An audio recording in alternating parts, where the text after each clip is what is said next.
Hi, welcome to love talkies. Priya Sakhi episode number 16. Shivani Mumbai వీధులలో తిరుగుతూ ఏం చేయాలా అని థింక్ చేస్తుంది. చా, ఈ మొబైల్స్ వచ్చినప్పటి నుండి ఎవ్వరి నెంబర్స్ నోట్ చేసుకోవడం లేదు. కనీసం నా టీం మెంబర్స్ నెంబర్లు కూడా నా దగ్గర లేవు. నేను ఆ సముద్రంలో పడి చచ్చాననుకొని ఎవడు నన్ను పట్టించుకోవడం లేదా ఏంటి? పోనీ నా సోషల్ మీడియా ఓపెన్ చేస్తే అని మనసులో అనుకుంటూనే దారిలో వెళ్తున్న ఓ వ్యక్తితో, హలో, ఎక్స్క్యూజ్ మీ, కొంచెం మీ ఫోన్ ఇస్తారా అని అడిగింది శివాని. ఇవ్వను, డైరెక్ట్గానే పొగరుగా చెప్పాడు ఆ వ్యక్తి. వీడికేంటి ఇంత బలుపు? జస్ట్ ఒక్కసారి మా నాన్నగారికి ఫోన్ చేస్తాను, లేదంటే నా ఇన్స్టాగ్రామ్ చెక్ చేసుకొని ఇస్తాను. ఇస్తానంటే ఇస్తాననాలి, లేదంటే సారీ అని చెప్పాలి. అంతేగాని ఇవ్వను అని ఇంత గట్టిగా చెప్తున్నాడు అని లోపలే తిట్టుకుంటూ పక్కనే కనిపించిన మరో వ్యక్తిని అడిగింది శివాని. అతను ఫోన్ ఇచ్చాడు. ఆ ఫోన్తో టకటకా తన ఫాదర్ నెంబర్కి డయల్ చేసింది శివాని. కానీ ఆ నెంబర్ స్విచ్ ఆఫ్ వచ్చింది. దాంతో ఇదేంటి, నాన్న నెంబర్ స్విచ్ ఆఫ్ వస్తుంది, ఇలా రాదే అనుకుంటూనే ఇంకా మరెవరికి చేయాలా అని ఆలోచిస్తూ ఉంది.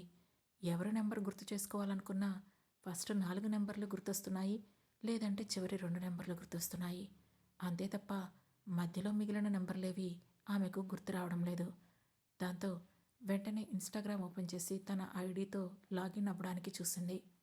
కానీ ఇంతలో ఫోన్ ఇచ్చిన వ్యక్తికి కాల్ రావడంతో ఆ ఫోన్ తీసుకొని మాట్లాడిన అతను, సారీ మేడం, నేను అర్జెంటుగా వెళ్ళాలి అని చెప్పాడు. ఆ మాటతో ఓకే, థ్యాంక్ యూ అని ఆమె నీరసంగా ముందుకు వెళుతూ, ఈ దేశంలో మనుషుల కంటే ఫోన్స్ ఎక్కువ ఉన్నాయి, కానీ నాకు ఒక్క కాల్ చేసుకోవడానికి ఎవ్వరూ ఫోన్ ఇవ్వడం లేదు అని మనసులోనే అనుకుంటూ ముందుకు వెళ్ళింది.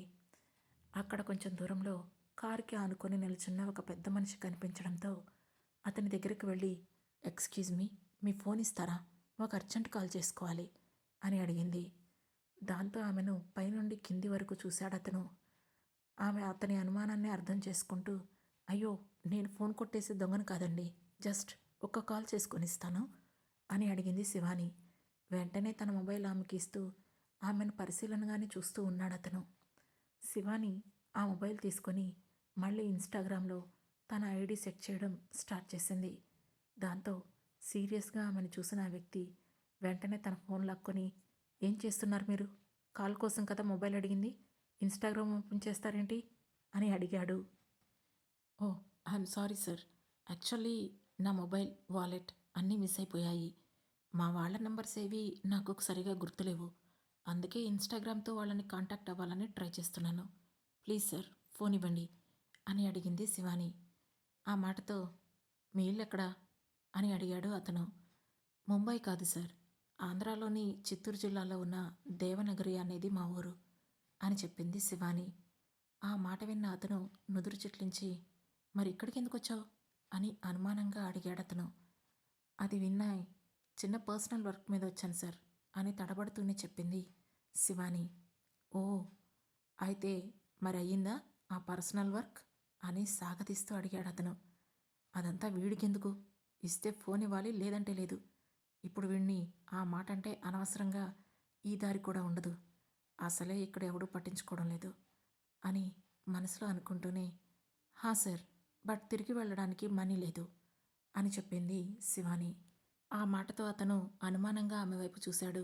అది గమనిస్తూ, ఈ మధ్య ఈ ఆన్లైన్ పేమెంట్స్ వచ్చిన దగ్గర నుండి ఎక్కడా మనం క్యాష్ క్యారీ చేయడం లేదు కదా, పైగా నా వస్తువులన్నీ మిస్ అయిపోయాయి, అందుకే నా దగ్గర మనీ లేదు అని అతనికి వివరణ ఇస్తూ చెప్పింది శివాని. ఓ, ఓకే, నేను తిరుపతి వెళ్తున్నాను, నాతో పాటు వచ్చేసాయి, నేను నిన్ను డ్రాప్ చేస్తాను అని చెప్పాడు అతను. ఈసారి శివాని అతని వైపు అనుమానంగా చూసింది. దాంతో అతను, నువ్వు మరీ అంత అనుమానంగా చూడాల్సిన అవసరం లేదు, ఇదిగో తిరుపతి దర్శనం టికెట్స్, నేను నాతో పాటుగా నా ఫ్యామిలీ కూడా వస్తుంది, సో నువ్వు కూడా మాతో రావచ్చు అని చెప్పాడు అతను.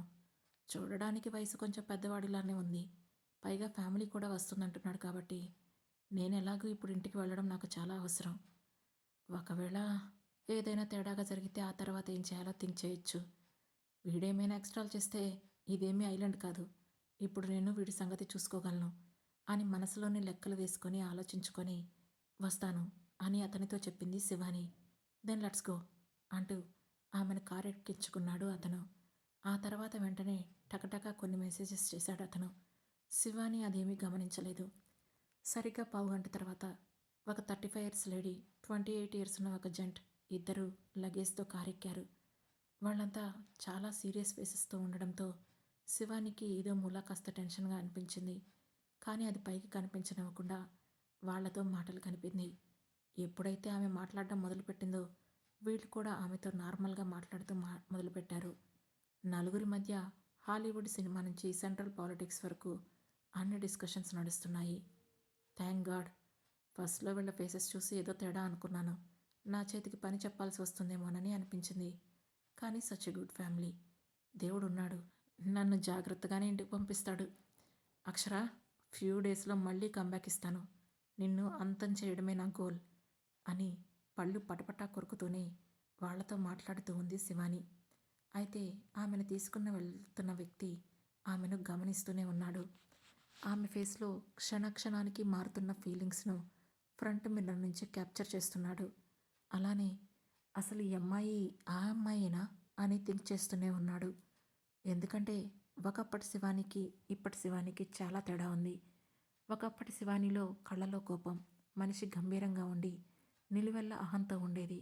కానీ ఇప్పుడు వాళ్ళ ముందు కనిపిస్తున్న శివాని చాలా నార్మల్ అమ్మాయిలా నవ్వుతూ మాట్లాడుతూ ఏదో పెద్ద డిఫరెన్స్ చూపిస్తుంది. కానీ ఏ చిన్న క్లూ వదులుకోకూడదు అని అనుకున్న అతను సైలెంట్గానే ఆమెను తీసుకుని వెళుతున్నాడు. మరోవైపు అక్షర, విక్రమ్, నందిని, మురళి కలిసి ధీరజ్ను తీసుకుని ఆస్ట్రేలియా వెళ్ళిపోయారు. జీవిత, వికాస్కి అనుమానం రాకుండా వాళ్ళ ప్రయత్నం వాళ్ళు చేశారు. మురళి, నందిని ఇక ఇంట్లోనే ఒంటరిగా మిగిలిపోయారు జీవిత, వికాస్. అప్పుడు హాల్లో ఒంటరిగా కూర్చొని కొడుకు గురించి థింక్ చేస్తుంది జీవిత. అప్పుడే ఆమె దగ్గరికి వచ్చిన ఆమె భర్త వికాస్, ఏమైంది జీవి, అలా డల్గా ఉన్నావు అని అడిగాడు. ఏం లేదు వికాస్, మన థియరీలో ఏదో చేంజ్ కనిపిస్తుంది. వాడు ఇంతకు ముందులా లేడు అని అంది జీవిత. పిల్లలు ఎదిగే కొద్దీ వాళ్ళల్లో మార్పు రావడం చాలా సహజం. వాళ్ళు చిన్నప్పుడు ఉన్నట్లు పెద్దయ్యాకుండరు, కాలేజ్ లైఫ్లో ఉన్నట్లు ప్రొఫెషనల్ లైఫ్లో ఉండరు. ఇక నీ కొడుకు కూడా అంతే. పెళ్ళయ్యాక వాడు ఇంకా పూర్తిగా మారిపోతాడు. నువ్వు అన్నింటినీ యాక్సెప్ట్ చేయాల్సిందే అని నవ్వుతూ అన్నాడు వికాస్. అలా కాదు వికాస్, ఇది సహజంగా వచ్చే మార్పు కాదు. నేను అంత పెద్ద జాబ్ వదిలేసి వచ్చింది వాడి కోసమే కదా, వాడి లైఫ్ హ్యాపీగా ఉంటే చూడాలనే కదా. కానీ నిన్నేం జరిగిందో తెలుసా అని అంది జీవిత. నువ్వు వాడు చెప్పంది ఏం జరిగిందో నాకెలా తెలుస్తుంది అంటూనే ఆమె ఎదురుగా కూర్చున్నాడు వికాస్. నిన్నవాడు నందుకి వేరే పెళ్లి చేస్తానంటున్నాడు అని చెప్పింది జీవిత. వాట్? వాడు లవ్ చేసిన అమ్మాయికి వేరే పెళ్లి చేస్తాడా అని ఆశ్చర్యంగా అడిగాడు వికాస్. అదే కదా నేను చెప్పేది. మనం వచ్చి 2 months అవుతుంది. ఇంతవరకు వాడు నేను చేసిన ఫుడ్ ఏ ఒక్కరోజు తినలేదు. ఏదో ఒక ఆఫీస్ వర్క్ అని చెప్పి టిఫిన్ చేయకుండా వెళ్ళిపోతున్నాడు. నైట్ వచ్చేటప్పుడు తినేసి వస్తున్నా అంటున్నాడు. వాడికి తోడు ఈ మురళి ఒకడు వాడిని 10 నిమిషాలు కూడా వదలడం లేదు. మధ్యలో ఒకసారి ఆస్ట్రేలియా వెళ్ళొచ్చాడు. మళ్ళీ ఇప్పుడు కూడా ఆస్ట్రేలియా వెళ్తున్నానని వెళ్ళిపోయాడు. అసలు ఏం జరుగుతుందో ఎంత ఆలోచించినా అర్థం కావడం లేదు వికాస్ అని బాధగా అంది జీవిత. నువ్వు మరీ ఎక్కువగా ఆలోచించి నీ హెల్త్ పాడు చేసుకోకు జీవి. ఏం కాదు, వాడు రానివ్వు, ఈసారి కూర్చోబెట్టి జాగ్రత్తగా మాట్లాడదాం అని చెప్పాడు వికాస్. నా హెల్త్ ఓకే వికాస్, బట్ దివి దూరమై ఇన్ని సంవత్సరాలు అవుతున్నా మనం దాన్ని మర్చిపోలేకపోతున్నాం. వీడు చూస్తే ఇలా బిహేవ్ చేస్తున్నాడు. నాకెందుకో దివిలా వీడు కూడా నాకు దూరం అవుతున్నాడేమోనని అనిపిస్తుంది వికాస్ అని కళ్ళ నీళ్లు తుడుచుకుంటూ చెప్పింది జీవిత. చచా, అవే మాటలు అంటూనే వికాస్ వెంటనే లేచి ఆమెను హత్తుకొని, అలా ఏం జరగదు జీవిత, నువ్వు అనవసరంగా ఎక్కువగా ఆలోచిస్తున్నావు. ఈ టెన్షన్స్ అన్నీ వదిలేసి ప్రశాంతంగా ఉండు.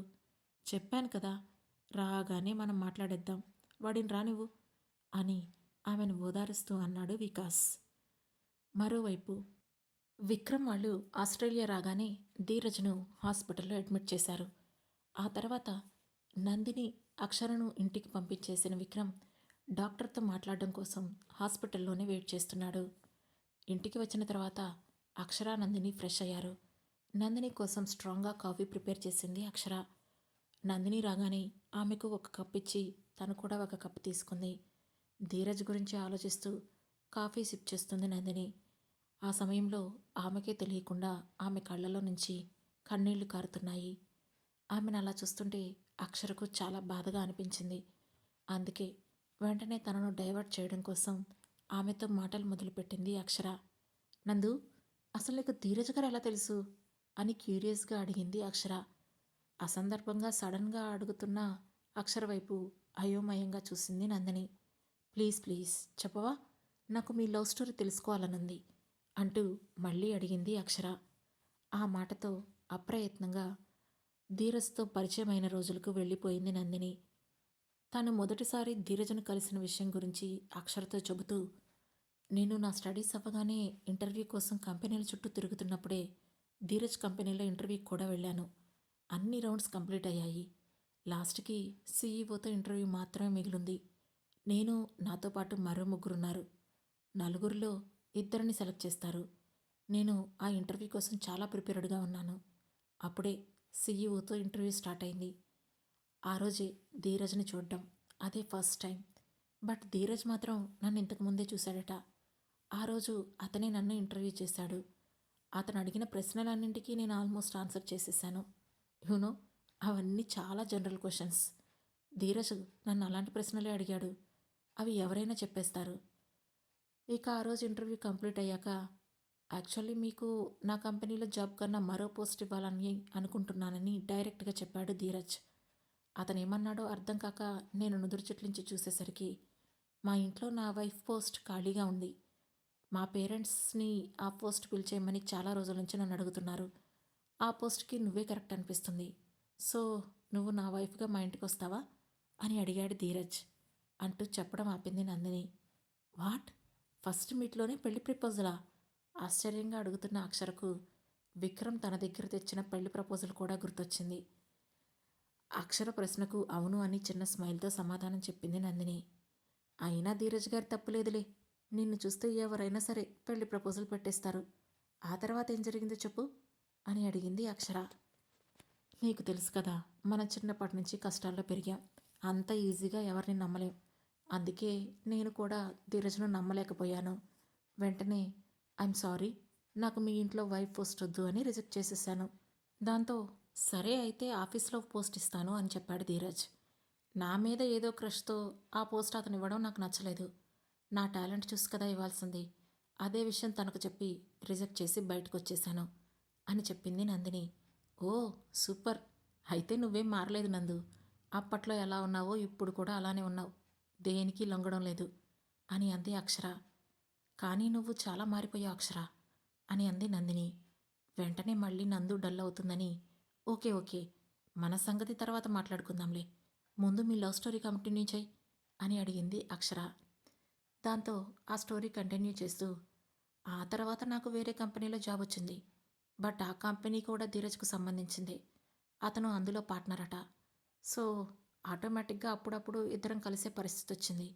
మెల్లగా అతను నా మీద చూపించేది క్రష్ కానీ లేదా లస్ట్ కాదని, అది లవ్వేనని అర్థమైంది. తర్వాత నేను అతని లవ్ని యాక్సెప్ట్ చేసేసాను. ఒక 2 ఇయర్స్ ప్రపంచంలో ఉన్న ప్రేమంతా మా ఇద్దరి మధ్య ఉంది. మేమిద్దరం చాలా టూరిస్ట్ ప్లేసెస్కి వెళ్ళాం. ఫుల్గా ఎంజాయ్ చేశాం. బట్ ఏ రోజు ధీరజ్ అడ్వాంటేజ్ తీసుకోలేదు. నన్ను మహారాణిలా చూసుకున్నాడు. నాకు కావలసినవన్నీ ఇష్టంగా ఇచ్చేవాడు. అలా హ్యాపీగా ఉన్న మా లైఫ్లోకి అనుకోని తుఫాన్లాగా ధీరజ్కి ఈ హెల్త్ ప్రాబ్లం వచ్చింది. యూనో అక్షర, ధీరజ్కి ఈ హెల్త్ ఇష్యూ ఉందని తెలిస్తే నాకేదైనా అవుతుందేమోనని అతను నాకు ఇంతవరకు చెప్పలేదు. కానీ నేను మురళి గారి వల్ల ధీరజ్ గురించి వచ్చిన ప్రాబ్లం తెలుసుకున్నాను. పిచ్చి ధీరజ్, నాకు ఆల్రెడీ తెలిసిపోయింది కదా. ఇప్పుడు నాకేమైనా అయ్యిందా? నేను బాగానే ఉన్నాను కదా. తనే ఎక్కువగా ఊహించుకొని తను బాధపడుతూ నన్ను బాధపెట్టాడు అని చెబుతూనే మళ్ళీ ఏడ్చేసింది నందిని. ఆమె మాటలు విని అక్షరకి కూడా కళ్ళలో నీళ్లు తిరిగాయి. వెంటనే నందిని చెయ్యి పట్టుకొని, దేవుడు మనకి ఎక్కువ హ్యాపీనెస్ ఇస్తున్నాడు అంటే అంతకు మించి ఏదో పెద్ద బాధ ఇస్తున్నాడని అర్థం. అలానే ఎంత ఎక్కువ బాధపడితే అంతకు మించి హ్యాపీనెస్ ఇస్తాడు. సో ధీరజ్ గారికి ఏం కాదు. He will be perfectly all right. నా మాట విను అంటూ నందినిని ఓదార్చి కాస్త బలవంతంగా ఫుడ్ తినిపించింది అక్షర. ఆ తర్వాత నేను హాస్పిటల్కి వెళ్తాను అక్షర అంది నందిని. నువ్వు నిన్నటి నుంచి ఏడుస్తూనే ఉన్నావు నందు. కొద్దిసేపు కూడా నిద్రపోలేదు. నీకిప్పుడు చాలా ఫీవర్ కూడా ఉంది. మెడిసిన్ వేసుకొని కాసేపు రెస్ట్ తీసుకో అని చెప్పింది అక్షర. ధీరజ్ అక్కడ అలా ఉంటే నేను ఇక్కడ ప్రశాంతంగా ఎలా పడుకుంటాను? నా వల్ల కావడం లేదు అక్షర. నా మనసంతా తన చుట్టూనే తిరుగుతుంది అని చెప్పింది నందిని. ఇప్పుడు నిన్ను అక్కడికి తీసుకువెళ్తే విక్రమ్ గారు నిన్ను లోపలికి కూడా ఎలో చేయరు. ప్లీజ్ నా మాట విని రెస్ట్ తీసుకో అంటూనే నందినికి బలవంతంగా మెడిసిన్ వేసి పడుకునే వరకు ఆ మాట ఈ మాట చెప్పింది అక్షర. ఆ తర్వాత నందిని అతి కష్టం మీద నిద్రలోకి జారుకుంది. మరోవైపు డాక్టర్ కోసం హాస్పిటల్లోనే చాలాసేపు వెయిట్ చేస్తున్నాడు విక్రమ్. ఇంచుమించు 2 గంటల తర్వాత వచ్చాడు ఆ డాక్టర్. అతన్ని చూస్తూనే హలో డాక్టర్ అంటూ అతని దగ్గరికి వెళ్ళాడు విక్రమ్. చిన్న స్మైల్ ఇచ్చి నా రూమ్కి వెళ్ళి మాట్లాడుకుందాం రండి అంటూ వెళ్ళాడు డాక్టర్. విక్రమ్ కూడా అతని వెనుకే వెళ్ళాడు. చెప్పండి డాక్టర్, ప్రజెంట్ ధీరజ్ సిచ్యువేషన్ ఎలా ఉంది? ఇండియాలో ధీరజ్ని ట్రీట్ చేసే డాక్టర్ ఆల్మోస్ట్ సిచ్యువేషన్ చేయి దాటిపోయిందని అంటున్నారు అని చెప్పాడు విక్రమ్. ఎస్ మిస్టర్ విక్రమ్, ఆ డాక్టర్ చెప్పింది కరెక్టే. నేను కూడా అతనితో మాట్లాడాను. కానీ ధీరజ్ ఎందుకో బాగా సఫర్ అవుతున్నట్లు అనిపిస్తుంది. ఏదో టెన్షన్లో ఉన్నాడు. దానివల్లే అతని హెల్త్ ఇష్యూ ఇంతకింతకు పెరిగిపోతుంది. యాక్చువల్లీ లాస్ట్ టైం వచ్చినప్పుడు అతను ఇంకో 3-4 మంత్స్ ఇలా మేనేజ్ చేయగలడని అనుకున్నాను. బట్ మీరు వచ్చి వెళ్ళి జస్ట్ 1 మంత్ అయినట్లుంది కదా అని అన్నాడు డాక్టర్. ఆ మాటకు విక్రమ్ చిన్నగా తలూపి అవును డాక్టర్, ప్రజెంట్ ధీరజ్ సిచ్యువేషన్ ఏంటి అని అడిగాడు. యాక్చువల్లీ విక్రమ్, నేను లాస్ట్ టైం కూడా మీకు ఈ విషయం చెప్పాలనుకున్నాను. కానీ అప్పుడు చెప్పలేకపోయాను. మీకు ఒక డాక్టర్ గురించి చెప్పాలి. అతను ఎప్పుడూ ఎక్కువగా ఎక్స్పెరిమెంట్స్ చేస్తూ ఉంటారు. కొన్ని సంవత్సరాలుగా ఆయన అసలు కనిపించడమే మానేశారు. ఎప్పుడూ సంవత్సరానికి 1 వారం రోజులు బయటికి వస్తారని విన్నాను. అప్పుడు కూడా తను తయారు చేసిన మెడిసిన్స్ ట్రయల్స్ వేసి గవర్నమెంట్కి హ్యాండ్ ఓవర్ చేసి వెళ్ళిపోతారు. ఇప్పుడు ఆ డాక్టర్ బయటికి వచ్చారని తెలిసింది. అతని దగ్గర ధీరజ్కి అవసరమయ్యే మెడిసిన్ దొరకొచ్చు. సో మనం ఒకసారి రిపోర్ట్స్తో సహా అతన్ని కలిస్తే బాగుంటుంది అని చెప్పాడు డాక్టర్. ఆ మాటతో విక్రమ్ వెంటనే అలర్ట్ అవుతూ ఎవరు డాక్టర్ అతను? నాకు చెప్పండి. ఎంత డబ్బు ఖర్చైనా పర్వాలేదు. ధీరజ్ బ్రతకాలి. అందుకోసం నేను ఏమైనా చేస్తాను అని అన్నాడు Vikram. No no mister Vikram, అతను డబ్బుకి లొంగే వ్యక్తి కాదు. Arrogant and attitude in person. అతన్ని డీల్ చేయడం కాస్త రిస్క్తో కూడిన పని అని చెబుతూనే ఎదురుగా ఉన్న తన ల్యాప్టాప్ ఓపెన్ చేసి ఆ డాక్టర్ డీటెయిల్స్ను ఓపెన్ చేసి ల్యాప్టాప్ను విక్రమ్ ముందుకు జరిపాడు డాక్టర్. అప్పుడు స్క్రీన్పై ఆ డాక్టర్ డీటెయిల్స్తో పాటు కనిపించిన అతని పిక్ చూసి షాక్తో నోరు తెరిచాడు విక్రమ్. ఆ డాక్టర్ ఎవరు? ఆ తర్వాత ఏం జరగబోతుంది తెలుసుకోవాలంటే వెంటనే మన లవ్ టాకీస్ ఛానల్ను సబ్స్క్రైబ్ చేసుకుని ప్రియసఖి సిరీస్లోని నెక్స్ట్ ఎపిసోడ్ను వినండి. మా ఈ కథలు మీకు నచ్చినట్లయితే లైక్ చేసి, షేర్ చేసి, కామెంట్ చేసి, హై పాయింట్స్ కూడా ఇచ్చి మమ్మల్ని సపోర్ట్ చేయండి. Thank you.